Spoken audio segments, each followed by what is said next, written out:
நீங்கள் பிரார்த்தனை செய்யும் போது, கனவு காணும் போது அல்லது முத்தமிடும் போது ஏன் கண்களை மூடுகிறீர்கள் என்று யோசித்திருக்கிறீர்களா? ஏனென்றால் வாழ்க்கையின் மிக அழகான விஷயங்கள் நம் கண்களால் பார்க்கப்படுவதில்லை, ஆனால் நம் இதயங்களில் உணரப்படுகின்றன.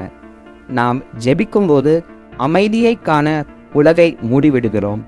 நம் நம்பிக்கையையும் நன்றியையும் உள்ளிருந்து உயர்த்துவோம். நாம் கனவு காணும் போது நம் ஆழ்ந்த ஆசைகளும் அச்சங்களும் இதயத்தின் கிசுகிசுக்களால் வழிநடத்தப்படும் கற்பனை உலகத்தை திறக்கிறோம். நாம் முத்தமிடும்போது அந்த தருணத்தை ரசிக்க அரவணைப்பு இணைப்பை உணர கண்களை மூடுகிறோம். இந்த புனிதமான தருணங்களில் நம் கண்கள் ஓய்வெடுக்கலாம், ஆனால் நம் இதயங்கள் விழித்திருக்கும். அடுத்த முறை நீங்கள் கண்களை மூடும்போது நினைவில் கொள்ளுங்கள், நீங்கள் இருளை மட்டும் பார்க்கவில்லை, வாழ்க்கையின் அழகை உங்கள் இதயத்தில் உணர்கிறீர்கள்.